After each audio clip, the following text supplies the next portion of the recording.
Dito tayo ngayon sa Yanbo Corniche. Today is Ramadan. Wala masyadong tao. And it's really good here.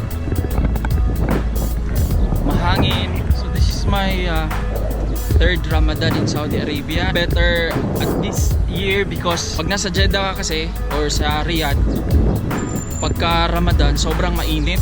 Pero dito sa Yanbo, mahangin, hindi mainit.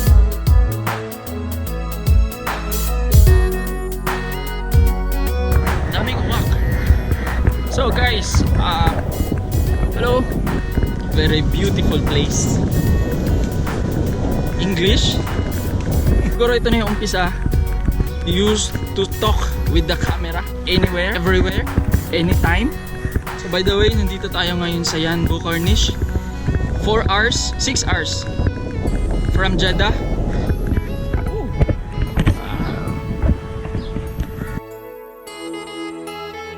Papunta tayo dito sa magandang lugar, Yanbo. Honestly, Saudi Arabia, maganda yung view. Maraming magagandang view dito.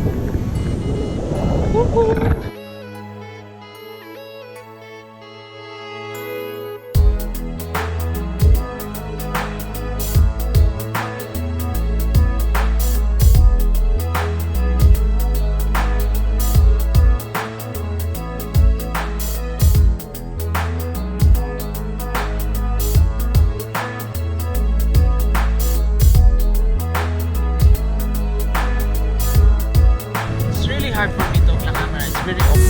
Siguro ngayon nagawa ko kasi wala masyadong tao. But, I don't know. Based on ang mga napanood ko, they're having fun, sharing their experiences, their thoughts and ideas.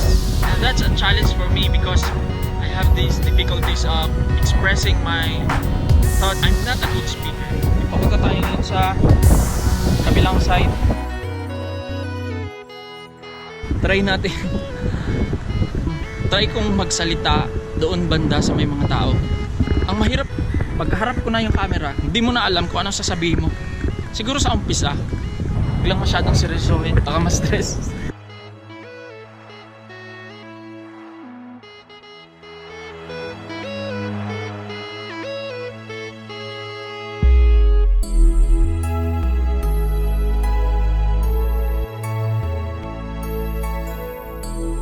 Anyway, pag Ramadan pala, since fasting sila, ito din yung sobrang nag-e-exercise sila to lose weight.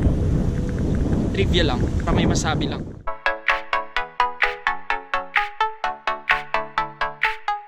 What I'm doing right now is just I'm taking random videos.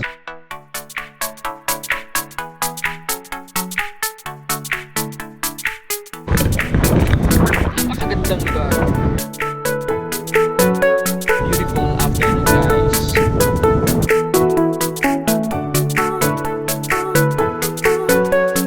Honestly, I'm so excited to edit all the videos that I'm taking today, then post it on practice. I don't know. By the way guys, yung harap ko pala is Red Sea.